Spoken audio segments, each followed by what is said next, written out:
Problemi është, e para janë pak a shumë në tjetër lidhje me Besardin. Gjykojmë që të duhet ndarë për mendimin tim në 3 pika kryesore, po themi ky lloj financimi. E para do duhet themi që a do duhet shkonte këtu ky fond, a jemi tek pjesa e prioriteteve në rastin konkret, sepse po bëhet fjalë për një huaj, e cila është miratuar praktikisht ky lloj fondi, pra ky lloj huaj edhe nga parlamenti dhe normalisht do duhet shkonte në një nga pjesat apo sektorët më nevralgjik, po themi, të shoqërisë shqiptare. A do të shkonte këtu, po themi, në këtë, po themi, projekt i cili duket shumë i bukur, shumë trendi, me thënë të drejtën, por nuk e di, një projekt që deri diku e bën Shqipërinë një Big Brother të madh. Problemi është që a nuk do të kishte fusha të tjera, siç për mendimin tim mund të ishte siguria për sa i përket të zjarreve, nuk kishin der minimalisht paktën një herë një avion Canadian Air, sepse jemi bërë gazi botës, po themi në rastin. E vërtetë edhe në fakt u bë shumë kohë po e presim këtë, sepse që prej kohës kur zoti Vengu ishte ministër, ne premtojmë.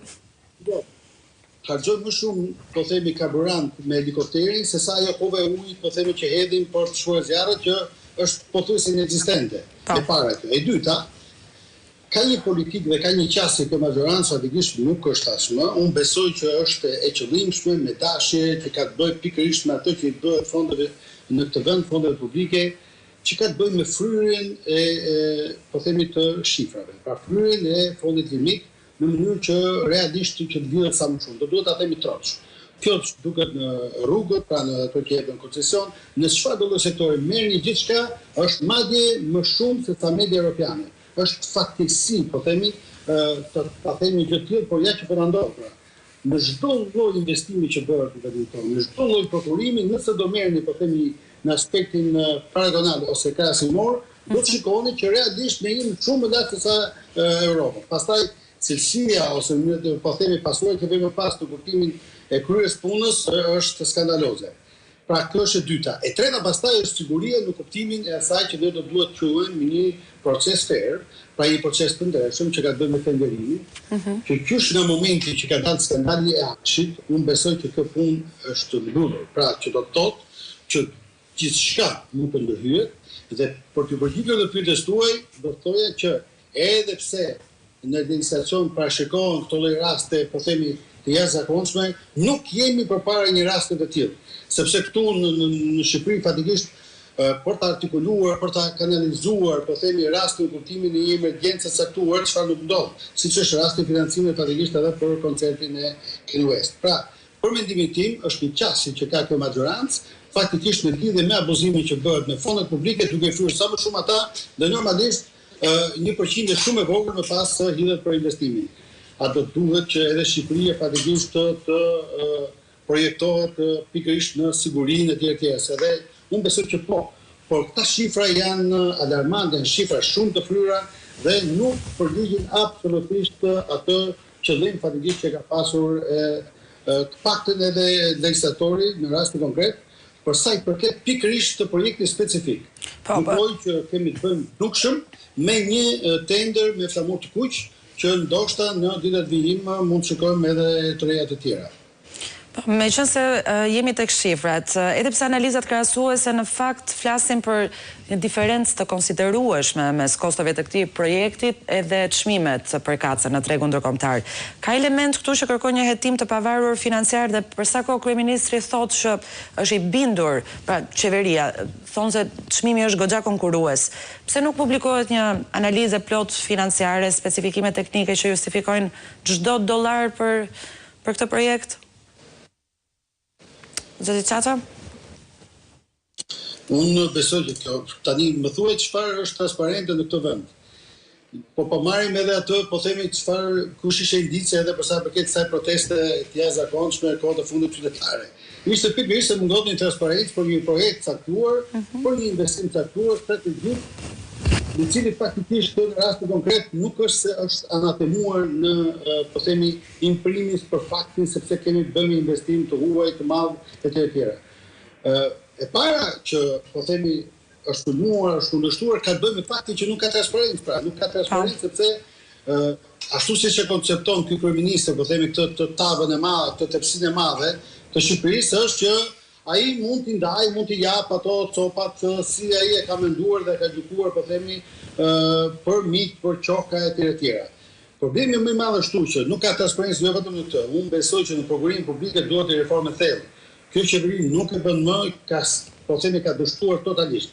Sepse duket sikur shikohet si një gjë, si një krenari e madhe, po themi në mënyrë se si programe publike. Unë kam qenë edhe drejtues para shumë viteve dhe reforma e vërtetë në programin publike fatikisht u bë gjatë qeverisë së Zoti Berisha 2005-2013, ku kaluam fatikisht nga programimet të cilat ishin ato zatat e famshme në programimet elektronike dhe deri diku funksiononte sistemi. Sistemi funksionon kur ti nuk fut duart në sistem. Nëse ti me anë të akshit, me anë të pjesës sigurisë më pas, nuk ke nevojë dhe bën lloj makinacionesh për fituar tenderime, për të marrë ato gjithmonë në kufit e fondit limit, do të thotë që ti nuk mund të bësh më transparent sepse normalisht dihet. Dhe më pas, edhe ankimimet që bëhen fatikisht në Komisionin e Programeve Publike janë gjithmonë pastaj të orientuara ose në teme dhe përgjigjet ose si me thënë ato ankimet dihet se çfarë përgjigje do kenë duke pas parasysh se kanë ndërhyrje të pushtetit. Pra, dhe ky është një problem shumë i madh sepse transparenca aty është zero. Madje do të ftoja gjitha institucionet, sidomos kontrollin e shtetit, që është imprimis, por edhe institucionet e tjera, pse jo legislatuse, ky problemi për sa i përket këtyre tenderime, po themi të cilat janë përcaktuar në favor kuq, do duhet realisht të jenë objekt hetimi.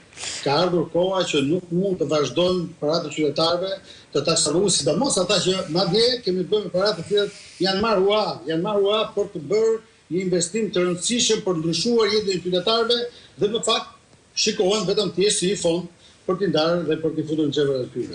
E qartë, ndërkohë që nga pikpamja juridike nuk janë respektuar këto standardet të transparencës dhe konkurrencës që parashikon të paktën legjislacioni shqiptar për tenderime të kësaj natyre, kur kalojnë në nivele ndërkombëtare, do doja dija nga zoti Xhaferi, nëse ky projekt është kaq i rëndësishëm për mbrojtjen, për sigurinë, pse të paktën nuk e kemi ndjer transparencën në sensin e të zhvilluarit të një debati të gjerë publik me ekspertët teknologjisë, sigurisë, mbrojtjes së të dhënave?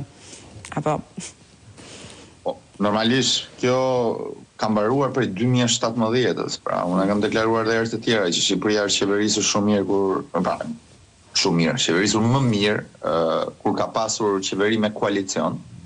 Sa do të brishta apo problematikë që mund të ketë qenë, ishin qeveri që rrezikonin të rrëzoheshin.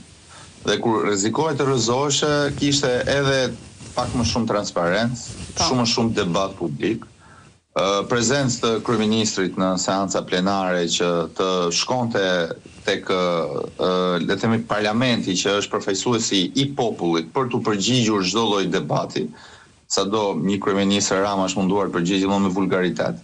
Ndërkohë prej 2017-s kemi një parti shtet, një parti që i ka kartonat në rresht, i ngre për të vjedhur dhe plaçkitur Shqipërinë pa kuptuar se për çfarë po i ngre, deputet pa karakter dhe pa njohuri, edhe pa informacion, edhe pa të drejtën për të pyetur, edhe për të kundërshtuar dhe ndonjë gjë që atyre ju duket e padrejtë. Dhe kemi normalisht prej 2017-s ligjet më absurde të mundshme që kanë kaluar në Shqipëri. Futet këtu faktin që Shqipëria ka qenë 5 vjet pa gjykatë të lartë, gjykatë kushtetuese, që është një luna parku i një autokrati për qeverisur, pra duke mos patur as frikë drejtësinë. Ne kemi përfunduar në ligje të cilat po